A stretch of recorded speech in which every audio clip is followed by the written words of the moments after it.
Olá, sejam todos muito bem-vindos ao podcast Direito e Justiça. Aqui você tem informação de qualidade. No programa de hoje eu recebo o professor e consultor jurídico do Tribunal de Contas do Estado, TCE, Leonardo Júnior. Eu diria que mais do que professor, consultor, é um grande estudioso de inteligência artificial, que é o tema de hoje. Professor, obrigado pela sua presença, seja sempre muito bem-vindo.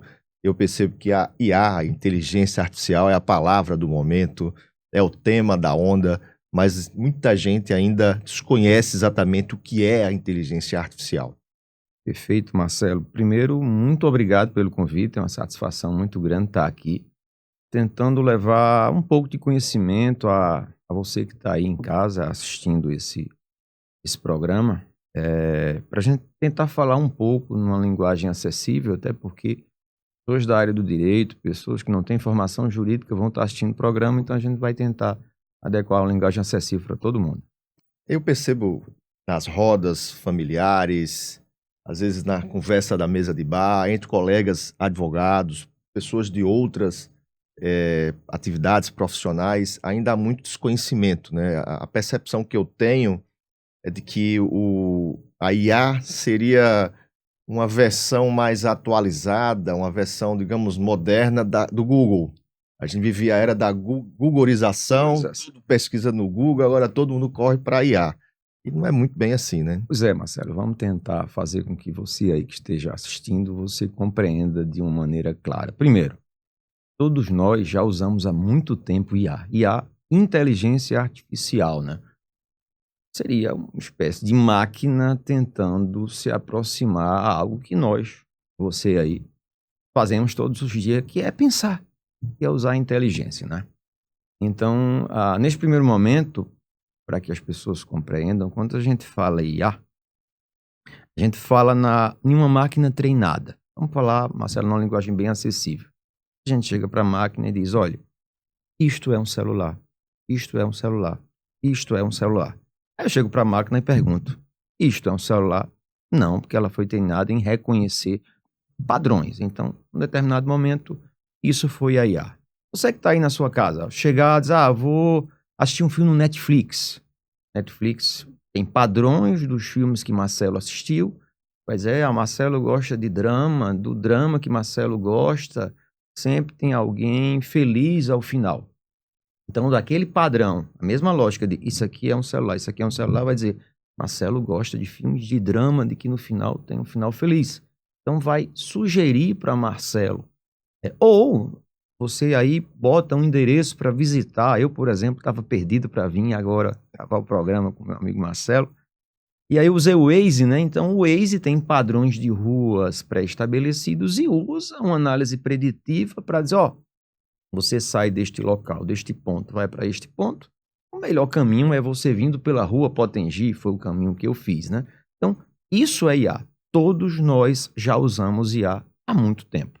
Mas aí há uma popularização agora do uso da inteligência artificial, ou seja, aquilo que está presente no nosso dia a dia, muitas vezes a gente não percebe, não é palpável, hoje passa a ser uma ferramenta de uso do cotidiano, seja para o lazer, seja do ponto de vista profissional, a partir de alguns aplicativos. Perfeito, Acho que começa com o ChatGPT em 2022, salvo engano. perfeito, Marcelo. E aí a gente tem que dar um corte. A gente está falando da inteligência artificial. E aí quando a gente chega em 2022, novembro, vai fazer aniversário, né? E aí vem outro lembrete para você que está assistindo e para você, meu amigo Marcelo. A gente vai dar parâmetros do mercado da IA generativa hoje. Talvez se você estiver assistindo este programa daqui a 6 meses, isso que a gente está falando hoje já pode estar um pouco ultrapassado, mas vamos estabelecer um marco temporal aqui. 22 para 23 de novembro de 2022. Dormimos e acordamos com um robô, naquele primeiro momento gratuito, né, da Open, para dizer, aquilo que no Google a gente perguntava, então se eu digitar no Google, hey, a lógica da IA do Google vai dentro de sua rede neural dizer, hey, está ligado à rainha, que está ligado a castelo, que está ligado coroa, está ligado à cavalaria. Então, essa lógica era uma lógica de um IA não criativa, né? que era aquela IA preditiva de direcionamento. E aí vem a Open com o ChatGPT e revoluciona, causa uma revolução nas nossas vidas para dizer, agora a gente vai criar padrões para que as pessoas, ao conversarem com o robô possa, a partir de uma rede neural, organizar essas ideias e dar respostas. Por exemplo, eu gostaria que você escrevesse uma frase em 3 linhas sobre o amor. E o robô ia escrever. Você aí na sua casa, chegar no seu celular, seu WhatsApp, tem um botãozinho azul lá do lado direito, você vai clicar, você vai atuar o robô do Facebook, Meta, do grupo Meta, né? O Llama. E aí você faz um teste lá, você coloca, elabore uma frase inédita sobre o amor, por exemplo. Provavelmente aquela frase ela será inédita, porque a rede neural vai extrair a partir de informações daquele dia, do que está acontecendo no mundo, de fazer isso. Isso até então já existia, né? Mas existia, Marcelo, e você, telespectador, a um custo surreal. A gente está falando de cifras milionárias ou bilionárias em dólares. Então a gente pega uma empresa e disponibiliza isso para você que está assistindo por $20. E aí isso gera uma corrida no mercado. Hoje a gente tem empresas na China, nos Estados Unidos e na Europa, né? A mais famosa é a Open com o ChatGPT, o Google com o Gemini, mas eu recomendo para todo mundo, Marcelo, que comece com o Notebook LM. O que é o Notebook LM? Que está vinculado também ao Google, né? Que está vinculado ao grupo Google, porque você consegue travar suas fontes e aquilo que as pessoas falam de alucinar, né? O que é o robô alucinar? O robô não tem uma análise criativa como nós temos. O robô vai pegar uma base de dados e vai ver se naquela base de dados alguém perguntou alguma coisa sobre eu gostaria de receitas de como fazer um frango que seja um frango saboroso até 1.000 calorias. E ele vai pegar naquela base de dados as receitas de frango, escolher uma e vai lhe dar. Mas ele não tem a capacidade, Marcelo, de sentir o cheiro, fazer uma análise crítica de um pensamento, por enquanto, de um pensamento para uma estratégia A ou uma estratégia B. Então, novembro de 22, tivemos essa revolução. E aí lança isso. E aí, eu era professor de Direito Digital já na época. Muito orgulho em ser lá do UniRN. E eu me habilitei para ser da versão beta e comecei a testar. Eu disse, olha, isso vai causar uma revolução. Comecei a fazer curso.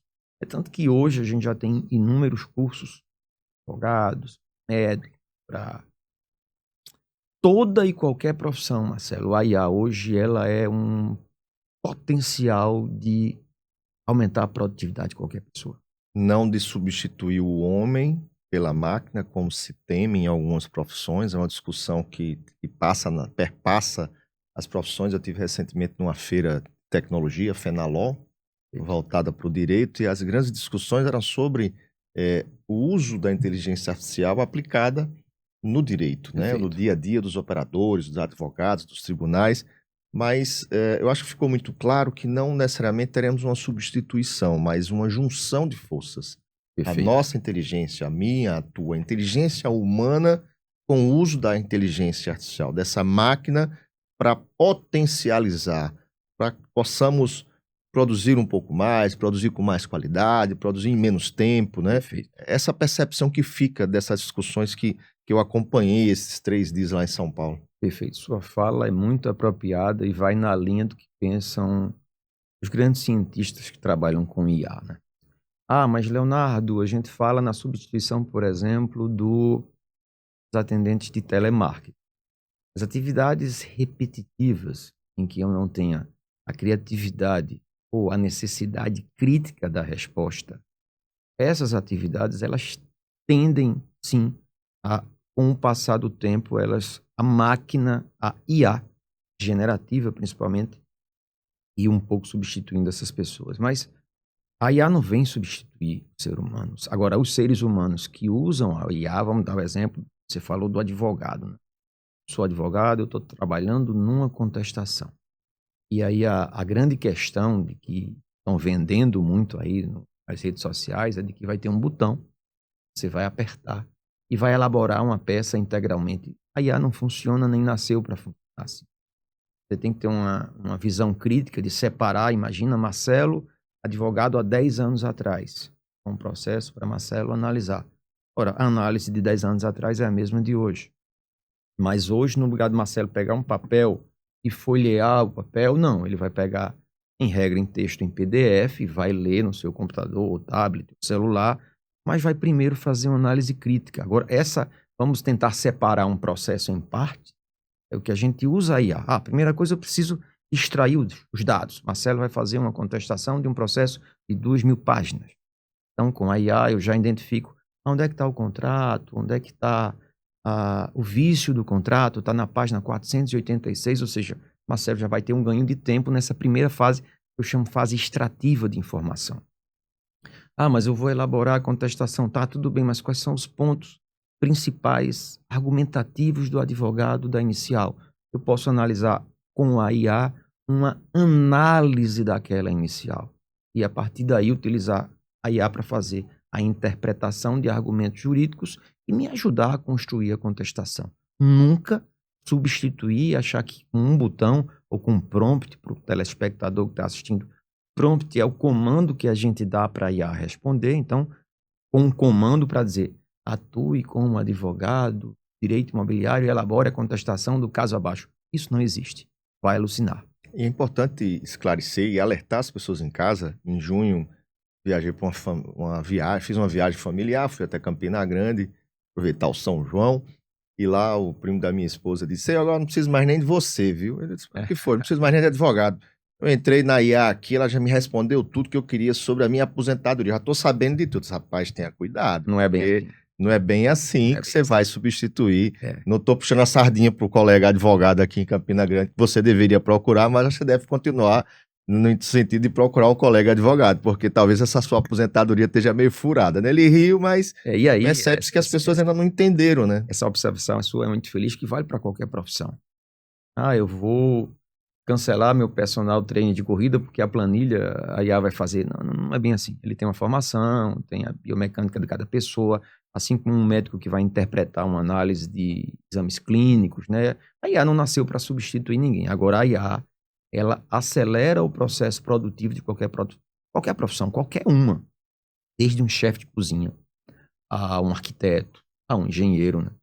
Tive recentemente com um colega da PGE que me perguntou se a IA poderia ajudar a atuação dele, que ele trabalha com processos de apropriação. E eu disse: tem, a gente bota tem alguma. E aí vai também a questão da gente conhecer um pouco as IAs comerciais, né?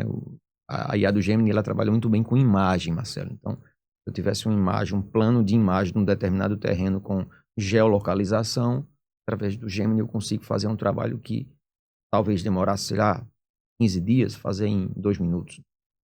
Ou seja, entender também os tipos de generativas, né, IAs que estão no mercado. O senhor falou do ChatGPT, do Gemini, mas tem o Perplexity, tem o Claude, tem o Manus, quer dizer, cada IA ela acaba tendo uma característica voltada mais para uma determinada área. Então é precisamente que as pessoas estudem um pouco, tenham um conhecimento, não simplesmente tem o hábito de levar para a IA o que a gente faz no Google. Sai do consultório do médico e corre para a IA para saber o que o médico disse ou para ver o resultado do exame. Meu Deus do céu, eu estou com câncer, eu vou morrer amanhã, não sei o quê. Perfeito, eu digo isso muito em todos os cursos que eu ministro, de que, nós não podemos achar que a IA generativa é o Google. Então, você nunca tente usar o robô para conversar como sendo o Google. Google é Google e a generativa é IA generativa. 2, Marcelo, a gente tem que ter muito cuidado com a análise crítica de cada resposta. A gente não pode simplesmente Ctrl+C, Ctrl+V daquilo que o robô pensou, que a gente pode, às vezes, estar destruindo nossa imagem como profissional. A gente viu recentemente aí um advogado. Recentemente, um dos grandes portais de comunicação do Brasil, o jornalista copiou um texto e o ChatGPT, ao final, perguntou se ele queria acrescentar alguma coisa. Sua mensagem final, e ele publicou aquilo no maior portal de notícias do Brasil, né? Então, precisamos ter uma análise crítica, né? E você foi muito feliz das IAs, porque existem inúmeras IAs, algumas ótimas para dados, outras para volume de dados, outra para produção textual, outra para imagem, né? A gente tem o DALL-E, tem alguns bons aplicativos de IA generativa para criação de imagem, vídeo, som. Então, é um mundo novo. precisamos explorar com cautela e sugiro a todo o seu telespectador que alguns cursos gratuitos, por exemplo, o governo disponibiliza no portal Introdução à Inteligência Artificial. E aí você vai poder saber o que é token, o que é alucinação, o que é janela de contexto, e não é simplesmente a gente nunca ter dirigido um carro, um Porsche, um avião, eu vou voar. Tenho que primeiro entender o que é a asa, como funciona a lógica de uma decolagem, ou mesmo para quem, eu quero andar de moto. Peraí, você sabe andar de moto? Você sabe andar de skate, né? A gente tem que ter o básico do básico para começar a usar com responsabilidade.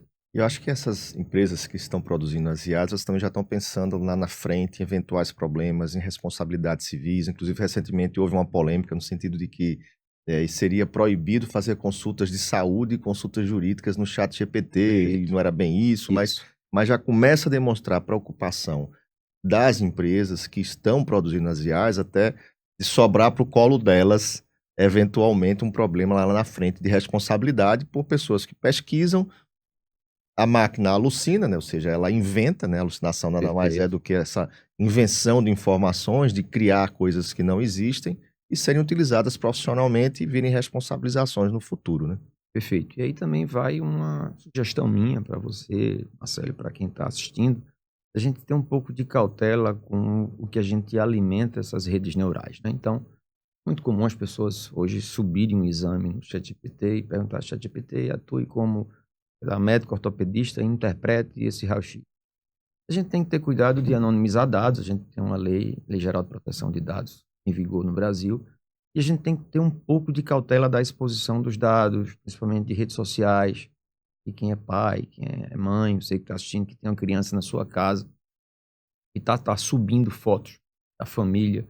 Se subir uma foto, pedir para o robô deletar aquela foto da base de treinamento. Então, depois que você dá o prompt, faça um desenho Bob Good que está na moda, com a foto acima, né?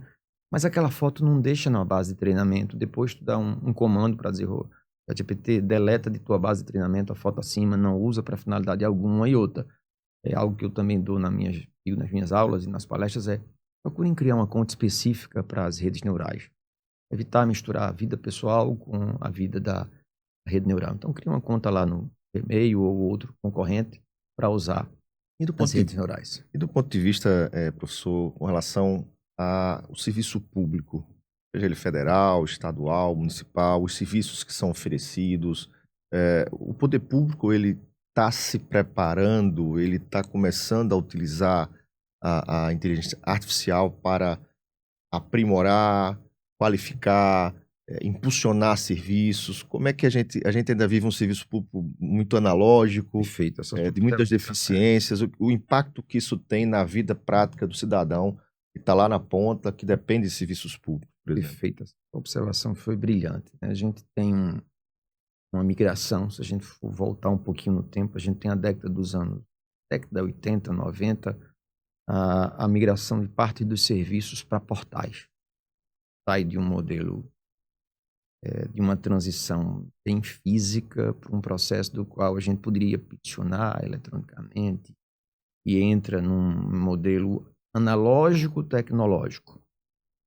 E aí eu tenho até a liberdade de falar aqui do Rio Grande do Norte, principais portais, né? O portal do Governo do Estado, o portal da Prefeitura de Natal, o portal do Detran, o portal do TJ, e algumas organizações avançam. Portais saem do analógico e entram no digital. O Poder Judiciário de parabéns ao disponibilizar um aplicativo do celular do qual o cidadão pode acompanhar o seu processo da sua casa e peticionar pelo celular. Ele não precisa nem hoje mais computador, né? Mas a gente tem outros órgãos de que não há uma integração de dados. Por exemplo, se eu entrar no Detran, eu preciso provar que eu sou Leonardo, mas se eu sair do Detran e entrar em outro portal do Governo do Estado, eu também preciso fazer um novo login. E acho que a gente está num processo de migração dos serviços, né? Lá no Tribunal de Contas, por ordem do presidente Thompson, nós estamos tentando transformar o Tribunal de Contas num Tribunal de Contas digital. Nós temos muitos dados, então a gente está tentando integrar a base de dados e usar a IA generativa para não ser aquele Tribunal de Contas reativo. Mas a gente está tentando ser proativo, acompanhando diário oficial, acompanhar com imagens de cruzamento de base de dados. cruzar dados do governo federal com o governo estadual, com o governo municipal, com o Tribunal de Contas, para antes de começar a obra, dizer, essa obra tem esse vício, vamos corrigir. Esse servidor, detectamos que esse servidor está trabalhando na prefeitura de Podó, de Venha Ver, de Mossoró, está tendo um triplo saco. Então, a gente está tentando monitorar com IA. O primeiro passo foi um nivelamento de IA para todo mundo, então praticamente 100% dos servidores do Tribunal de Contas tiveram já um treinamento básico de IA, e a gente está entrando agora num segundo momento. Foi contratado um túnel junto com o governo federal para fornecer os tokens, que é o que a gente vai usar a IA para fazer essas análises de dados.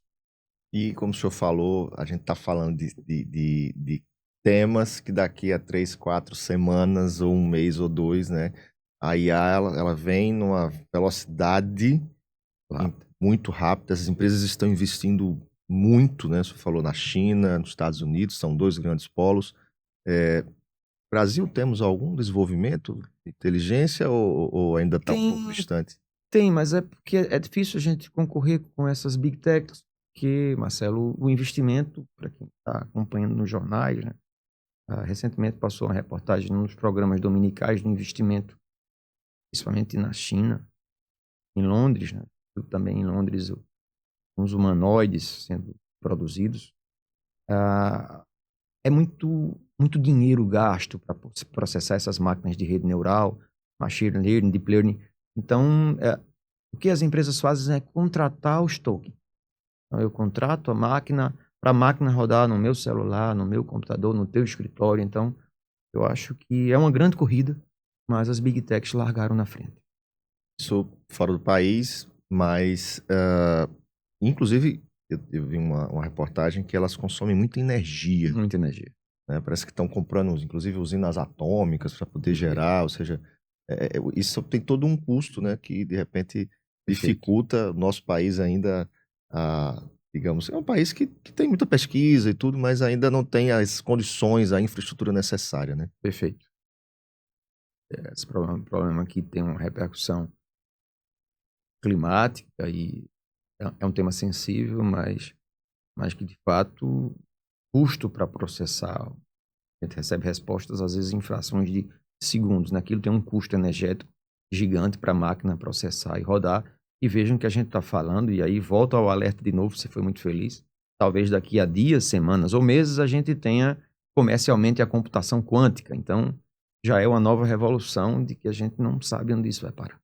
O que seria exatamente a computação quântica? A evolução da nova IA.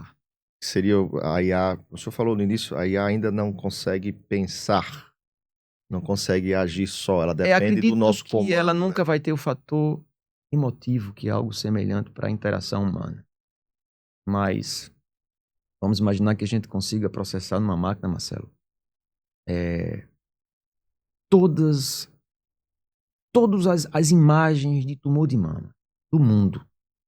Imagina que a gente consiga juntar isso numa máquina e processar para que, talvez numa análise preditiva, sei lá, a máquina diga, talvez, daqui a 8 anos, 3 semanas, você vai desenvolver esse tumor. Porque essa imagem aqui é parecida com aquela imagem que eu vi daquela mulher da China, dessa mesma mulher, sei lá, dos Estados Unidos e dessa mesma mulher do Peru, e aí cruzando. Vejam que a gente, com essa capacidade de informação em massa, a gente pode estar, ao mesmo tempo, sendo um risco para o ser humano, mas, de outro lado, curando doenças que até hoje a gente ainda luta, como é o câncer, como é o Alzheimer. Então, eu acredito muito no potencial da inteligência artificial, da computação. Voltada para o bem. Voltada para o bem. Como a energia, Marcelo. A energia, quando a gente voltar no tempo, eu posso botar um dedo aqui na tomada e levar um choque. Mas a gente só está gravando esse podcast aqui no YouTube, porque a gente tem energia para propiciar você estar em casa, estar nos assistindo, porque sem energia isso não estava acontecendo. Mas, por outro lado, a energia pode gerar explosões, pode gerar mortes. Assim é a IA. Assim é toda e qualquer revolução. Algumas pessoas utilizam a revolução para o bem, outras, infelizmente, para o outro lado. Tomara que seja para o bem sempre. Com certeza. Agradecer a presença do professor Leonardo Júnior, que é consultor jurídico do Tribunal de Contas do Estado, é professor e um grande especialista, estudioso. Temos muito que aprender com ele. Obrigado pelas suas considerações. Seja sempre muito bem-vindo. Eu que agradeço, Marcelo. Eu não sou um curioso. Sou um curioso porque eu digo isso para os meus filhos, né? Júlio e Dudu, de que a gente está vivendo um momento de transformação. E a gente tem que ser um pouco resiliente, a gente tem que ser um pouco como o bambu. Então, a gente tem que... Eu venho há 10 anos tentando estudar, minha formação é jurídica, não é da área de IA, mas eu venho fazendo cursos que for possível para tentar levar para minha equipe, levar um pouco, eu sou servidor público, eu tento melhorar o serviço público com um pouco de conhecimento que eu tenho. Parabéns pelo trabalho. Obrigado, Marcelo. Um abraço para você que está em casa. E vocês que nos acompanham, como eu sempre digo, aqui você tem informação de qualidade, informações que sempre impactam nas nossas vidas. Contribua com o podcast. Você pode sugerir temas e pode, claro, curtir e compartilhar informação de qualidade. Até o próximo programa.